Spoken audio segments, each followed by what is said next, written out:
Good morning. How's it going out there, folks? Welcome back here to a Monday. Start of the work week here is upon us. It is 11:38 a.m. That's California time here. Monday, July 28th, 2025's date. Latest activity, I think it's pretty obvious here. We got California lighting up from Northern California all the way down south here. Even a couple three-pointers right off the San Andreas Fault here. Look at this. Got two 3.1s coming in within the last half hour here. Within the last 20 minutes, around the Cabazon area of Southern California. There's actually two of them being recorded. Let's see, and there's two of them showing up there on the map quite nicely. Look at that, boom, boom. Also there on the Barrett Station picking up that earthquake as well down in Southern California.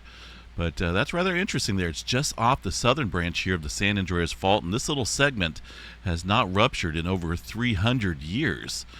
And of course, the rest of the southern branch of the San Andreas Fault is, it's been building up quite a bit of steam as well since the last big rupture there over 150 years ago, 170 years ago or so. But not going to cover that right now. I normally cover that quite a bit in terms of historical earthquake activity out here. But we are locked and loaded out here across the entirety of the West Coast here. Northern segment, 1906 was the last big earthquake. I don't know if we have enough steam for a big earthquake up here, but you never know. Center portion southward, yes, we are somewhat past that window here where we should see a large earthquake out here soon. Now, it does look like there's a swarm going on here following these two three-pointers. That's normally not a good sign. Of course, any sign of movement around or anywhere close to the San Andreas Fault could trigger, definitely well within triggering zone. You know, the seismologists talk about seeing an earthquake within a region that could cause a stress event and trigger a big earthquake, because this is pretty well locked and loaded. 300 years is quite a bit of time frame here since any major release.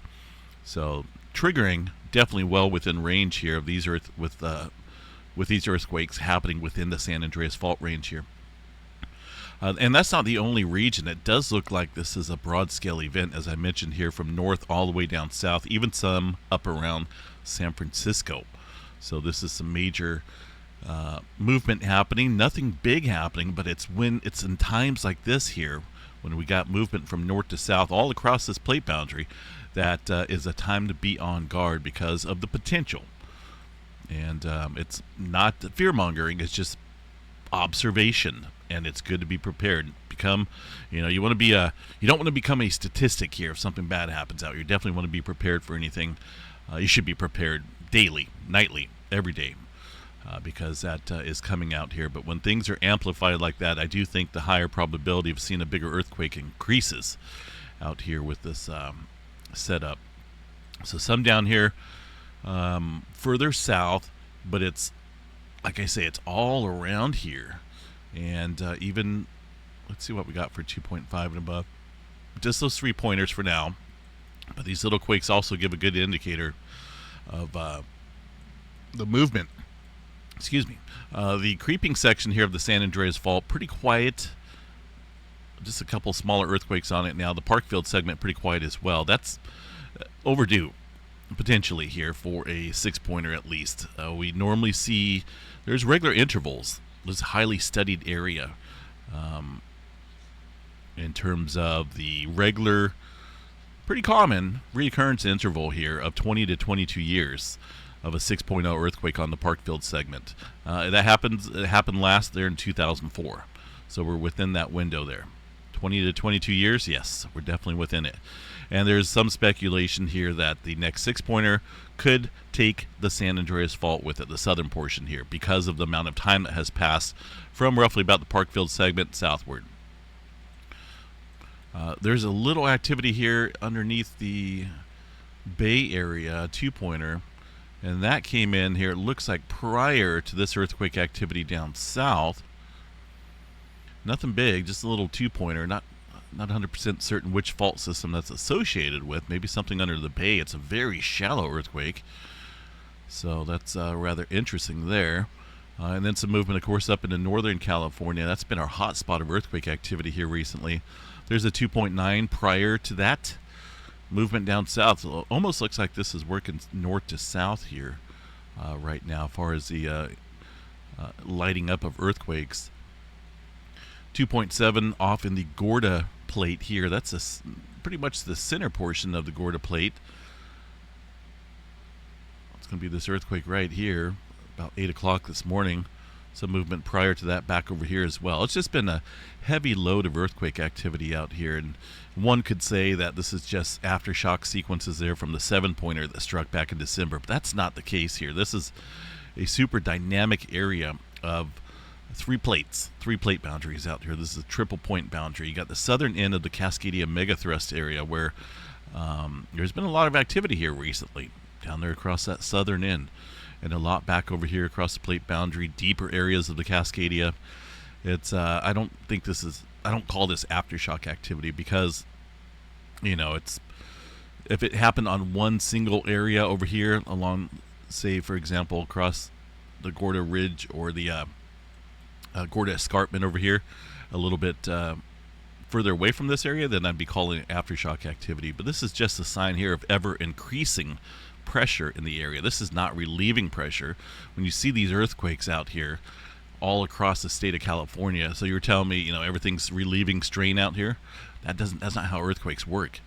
It's increasing pressure resulting in further escalation of earthquakes here once they get past their, you know, pretty much, well, a breaking point would be a full trigger, right? Like a big earthquake. But when these earthquakes happen, these little ones, it's a sign of increasing pressurization out here between the two plates. Right now it's the North American and the Pacific plate boundary, and specifically down here just off that southern branch of the San Andreas Fault. Watch that closely. Washington, Oregon, pretty quiet. Mount Rainier got, they got one recorded earthquake there from yesterday, so I don't believe that. I really don't, so we're going to go over and double check that. It's always good to verify the data and see what's going on yourself if you don't believe something, and that's what I do quite often here. We'll go over to Mount Rainier and check out the recorded seismograph stations here. I know it's Monday, but I am expecting the USGS to add earthquakes there that they missed all weekend. That's their job, and there's one right here. This was so this is 10. This was late last night, about 7 o'clock or so, California time, West Coast time. So that's a well-defined earthquake. As you can see, they're reporting the last earthquake up here at Mount Rainier at noon yesterday. So we all know that's not the case. So there's at least one. That's probably a 2-pointer. Okay, I look at these seismograph stations. I've been looking at the data that comes in, comparing each spike to the earthquake sequence number that they're putting out, or earthquake magnitude number that they're putting out, and that's probably a good close to a 2-pointer. All these other ones, obviously smaller quakes, but there's numerous ones here across Mount Rainier. So the swarm is still going on. Okay, don't look at this and think, wow, it's over. That's not it. I don't know why they're not reporting some of these other earthquakes, why they would report a little 0.9 and then not something that's closer to a 2 magnitude. That's why I look at these seismograph stations here. This is recorded data. The recorded data does not lie unless this is from a different date. But always check the date up here. That is current, 7:28, and this is the current time here, up about 11 o'clock, almost noon, West Coast time here. This is UTC time here on the right, local time here, Pacific time on the left. So definitely still have a number of earthquakes. These are much smaller than this one, but this just goes to show you, even that, probably a 2-pointer, maybe I'll say a 1.8. Okay, even if it's a 1.8, that should show up here, considering they're reporting, you know, supposedly all the earthquakes out here. So I'm a little disappointed. Something's happened here recently with the reporting out here, just literally in the last 3 days. It seems like they've turned something on to where it will only spit out 1 out of 20 recorded earthquakes out here. That's my observation there. Yellowstone National Park, that's another thing here. One earthquake being reported down south, but recently the seismograph stations there at Yellowstone have been, well, they've been moved around and redesigned. So that's an issue here for this site, which is called isthistingon.org. It's normally a neat little layout that shows you all the Yellowstone seismograph stations, right? In a nice layout here, but that's not the case anymore. They've done something. But here, you can see when earthquakes are happening, they'll show up across the park. Now, you got to let me see. I haven't put these guys back up here yet, but I will. I got to bookmark them up a little bit higher because I normally don't have to go to the specific source because this page does a pretty good job. But see, they removed this, which used to be their old website, to a different layout and a different. Go over here to monitoring, a station map. This is their new layout here, but as I've said before, maybe I don't know, maybe they've updated this today, but when you go to these seismograph stations, this is Yellowstone Lake, Yellowstone caldera, roughly within this center right here. And when you go over here and check out one of the seismographs, sometimes they work, sometimes they don't. But when they do work, it looks like that, which is, anything when it comes to amplitude, you want to see a decent thicker line that tells us, you can pretty much compare that to that seismograph station I showed you there at Mount Rainier, right? It picks up sometimes environmental noise, but also earthquakes of small magnitude. And this here, this is at 1830. Let's see, is that current? That's UTC time. UTC time right now is 1850. So this is current as far as the time frame goes. But if you look, the lines are so squashed here. They need to turn up the amplitude here so we can see what's coming in. Even if Bigfoot were to go walking through this area, stomping the ground, or maybe even a couple dinosaurs and a herd of buffalo, nothing. Well, you really don't want to pick up buffalo, but you get what I'm saying here is that if something's happening, we're not even going to see it because the amplitude here is turned down too tight. It's squashed. Everything is squashed. It reminds me of a compare this to an FM radio, right, where you have high frequency, low frequency, mid-range, and you can experience all tones of music. This reminds me of an AM station where everything's squashed. You don't hear treble, you don't hear mid-range. It's just flat sounding, right? That's what I'm comparing this to. Something's happened here recently ever since they designed this. And I've tried messing up here with the hertz and their address bar, but it doesn't really do nothing for the amplitude level. So I don't know if anyone else knows how to get access to the amplitude, a little bit higher amplitude, but it's for the public here, this is what you get. Yes, it looks like there was one earthquake here. So even if this thing is really squashed and this showed up, that tells me right there, then maybe that's a 2 or 3 pointer going on there across Yellowstone. But they're showing, and that was at 4 o'clock this morning for a 1 pointer, and this is recent, within the last hour. 4 o'clock this morning, I don't even know if it's that, but anyway. So, and it's like that on all the seismograph stations here. Unfortunately, they've definitely dampened the readings. See, even on this one, it doesn't look anything like it used to. So are these actually earthquakes happening, or is there a swarm going on? It's like, why is this squashed? This makes no sense. And it's like that on many, if not all, of the seismograph stations now. I'm glad they're working, yes, but look, hello, everything is, it's like, is this a 6-pointer? Is that a 7-pointer? What's going on here? So we're left with lack of information right now, and just basically left with whatever they're putting up here on the map. But there was an earthquake that showed up on one of those seismograph stations, but not even being reported. So I don't know what's going on here with Yellowstone. It's a little disappointing, but hopefully they get that fixed there. Oil fields of Texas still pretty heavy in terms of earthquake activity. New Madrid seismic zone showing some movement last night and this morning as well. 1.8 and 1.9. So normally things, kick up out here across the east of the Rockies. Oil fields get heavy in earthquakes, and the New Madrid seismic zone, and potentially elsewhere, get elevated when the North American plate here is under quite a bit of strain. And that strain is showing out here across the west coast right now, with earthquakes lighting up from north to south. And that's a heavy-duty amount of earthquake activity. In fact, I'm probably going to use this for my my thumbnail for the video. All right, so watch that. West Coast lighting up.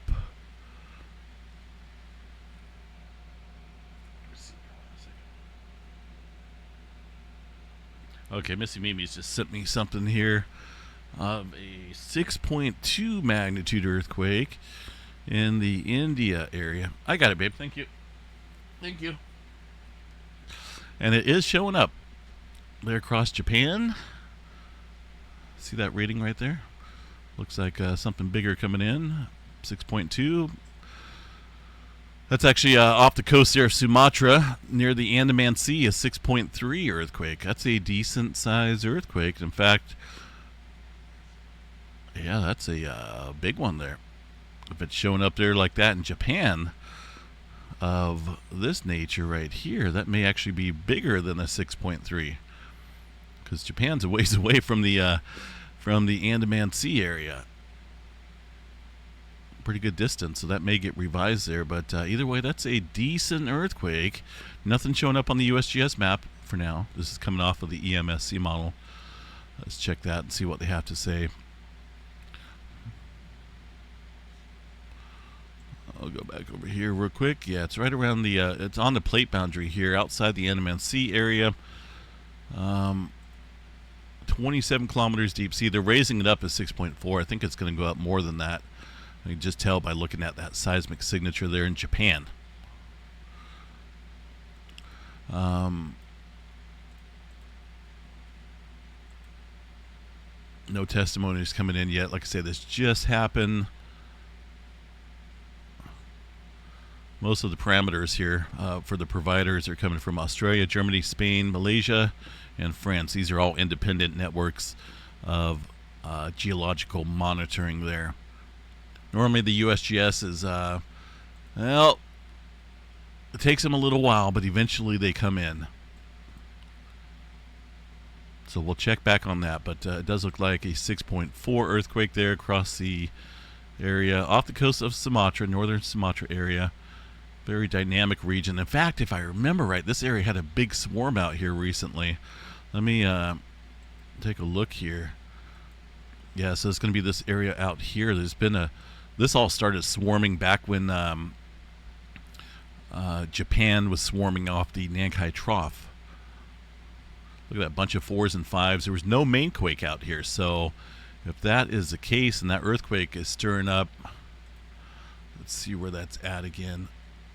Oops, we'll go back to the EMSC model. I want to get an exact location of that. Just off the tip there to the northwest, so that would put it roughly probably about here.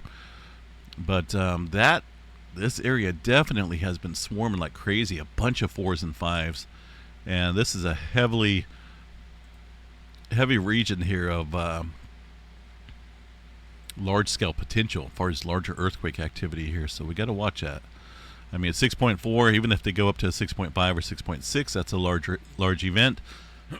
Excuse me, but that's minimal compared to what this area can do. It can produce megaquakes out here. And look at that. There's no way a 6-pointer is going to show up like that in Japan, that far away. So I do think they will revise that up a little bit larger magnitude. So we will check back on that. Let me cover the rest here. See what we got up here in Alaska. Man, we got a bunch of movement happening right now. Alaska, there's that decent sized quake there from yesterday, 5-pointer, 5.3 up here around the Dutch Harbor area, 51 miles deep here underneath the area into the subduction zone of the Aleutian Trench. This is the pretty much one of the middle point boundaries here between the two 7-pointers that popped out here in the last couple weeks. So this area has been filling in. We did see some further movement over here yesterday, following that deep earthquake here underneath the Sea of Osk, way into the subduction zone here. I'd like to bring up the oceanic crust so you can see this major lengthy subduction zone. This is where the big quakes happen. There was this earthquake, deep earthquake, and then the last two ones have been shallow adjustment up here. 50 or 5.1 at 6.2 miles, and then another 5-pointer down south here at 38 miles deep. So this area is still very well primed for some larger movement, I feel. Even with that swarm that happened up here, I still think we could see some mega quake activity out here. Izu Trench, pretty shallow earthquake there from this morning, 4.4. Let's see what we got going on here across the Nankai Trough here. That's been an area of interest here recently for sure. Nothing big. These numbers would light up like crazy if there was. I mean, the swarm has died down. There's been a couple earthquakes. The last one at 2.5 there in the Tokara Islands, adjacency of the Tokara Islands. That's where the that big swarm happened here in the last 3 weeks or so. You know, thought it was leading up to a mega quake, but it didn't happen. Not yet, anyway. But no big swarm yet across that area. Down in New Zealand, that was interesting last night, this little earthquake. Very shallow up around the northern end of the Hikurangi subduction zone. You can see it more on this area here on this oceanic crust map. It's been a little active out here recently in this zone. Bunch of activity down south. I mean, it's leaving, you know, the plate boundary here where the strain obviously builds, you know, within question here, like, is this thing about ready to pop? Which area? Is it the Hikurangi or maybe all at once? Who knows? But the Alpine fault down here definitely had a little bit of activity stirring up on it as well. There's that 4.3 and some smaller quakes out there in the last 30 days as well. A bunch of movement down south. Eventually this has to move. I mean, it won't stay quiet like that for long. Well, it has been for, you know, quite a few hundreds of years, but that may not be the case much longer. USGS still not reporting that earthquake there. Let's see. Let's take a look here on the seismos. Yeah, see, let's see. That's interesting there.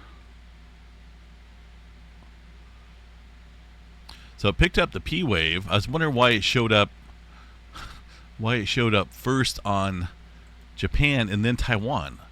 That's a little bit weird. But if you look here, this is picking up the P wave. The S wave will come in here eventually. It just goes to show that Taiwan here did not pick up the P wave, but it is picking up some of the S waves there, which is interesting. It just may mean that these are set a little bit differently in terms of sensitivity. But either way, that is still a decent sized earthquake. And again, I think it's going to be a little bit bigger than the 6-pointer that they're... What? No way. Did you guys see that for a minute? It showed a 5.9. I was like, no way. And then all of a sudden it went back up to 6.5. What is going on here today? It's a Monday. It's a manic Monday out here. Okay, USGS reporting that earthquake right now. Finally, 6.5. So I knew it was going to be a little bit larger. And technically in terms of energy, that is a lot larger from a 6.3. So 6.5 being reported there. More than likely not going to be associated with a tsunami. If they get up above the 7 range, mid-7 and higher, then yes, we can see a tsunami there. But let's go just double check and verify here from the Tsunami Warning Center. Yeah, they're not even picking up on that. But that's a decent earthquake, 6.5, in an area that is super seismically active with quakes of magnitude 6.5 and higher out here across this region. You know, like Sumatra area, they get some big earthquakes down south here and in this zone as well. That's a that is 10 kilometers depth. I don't know if they're doing that by default, but not really deep, not really all that shallow either, on a somewhat of a striking or a dipping section here.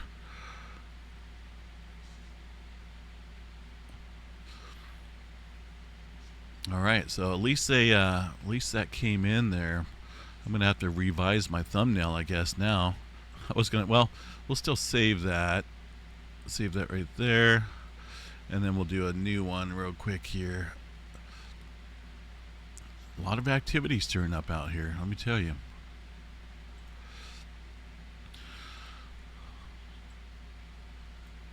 Indonesia, typical movement. I don't see anything out of the ordinary here.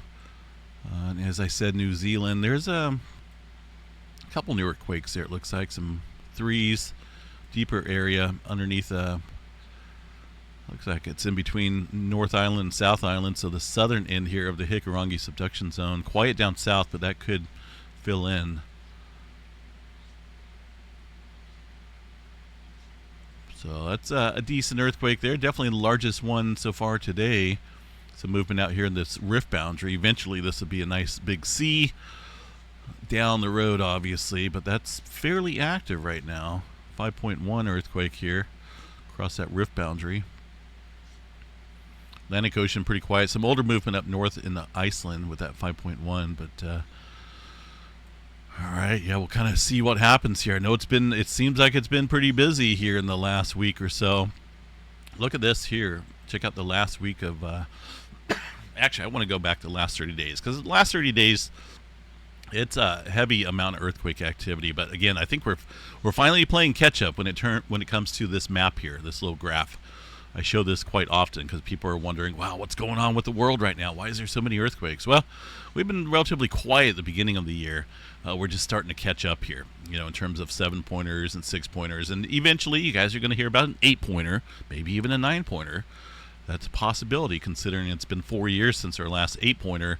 And we should see one 8-pointer every year or every other year. And we haven't. It's been 4 years. So we've had 2 7-pointers just in the last 30 days and a bunch of 6s. Look at that. In somewhat highly populated areas as well.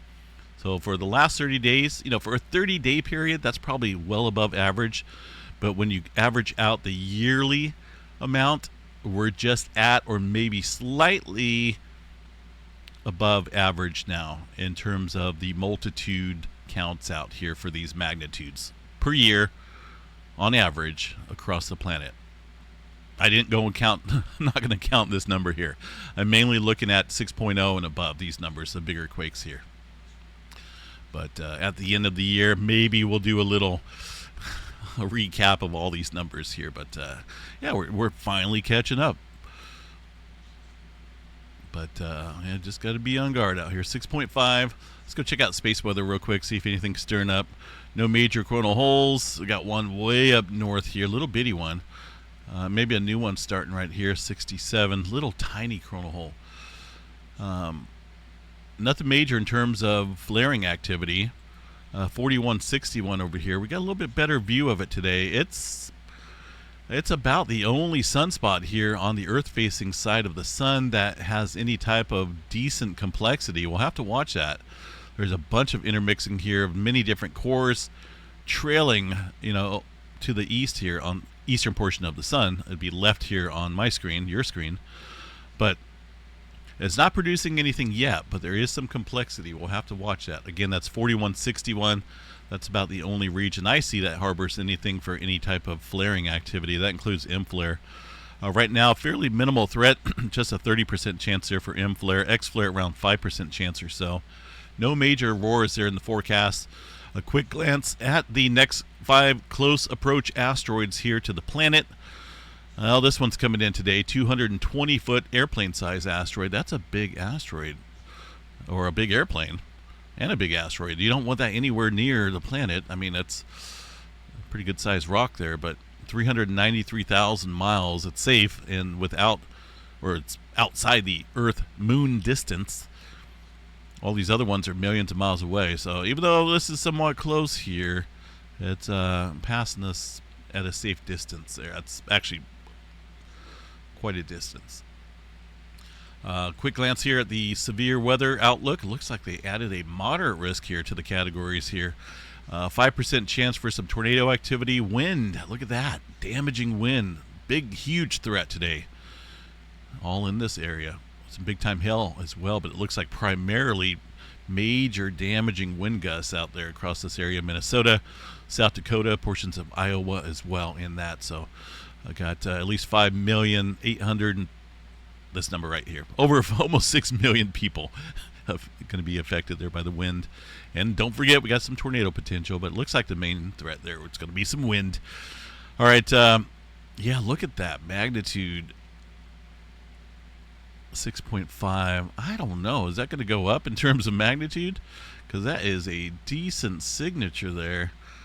Sometimes the USGS will come up with a different, let me check. It's got to be reviewed. It's been reviewed, but that looks even a little bit bigger on that wave. But anyway, decent earthquake, largest one here in the last 24 hours, and that makes it the second largest here in the last week of many different sixes. And again, I think we're just finally catching up. But it's during these times of increasing movement is when things can happen. So you got to be on guard out here, folks. Keep an eye there on Southern California. A number of 3-pointers there on the graph, on the map here. 6.6 miles for a 3.1 within minutes of each other, just off the San Andreas Fault. Be on guard today, folks. We will be watching this. I think I'll probably hang out here in the earthquake office for the most of the day here, most of the afternoon, because it's going to be close to 100 degrees today. Starting to get back up and close to 100 here in Northern California. So nice and cool in here. Keep it about 65. Keep everything nice and running good, right? Electronics, fans, generators. You need to have everything cool. So it's a good place to hang out. Man cave. The man cave. I wouldn't call it a man cave, but it's the Earthmaster office. So, all right, we'll catch you guys out here a little bit later on. Have a good one, and we'll see you soon.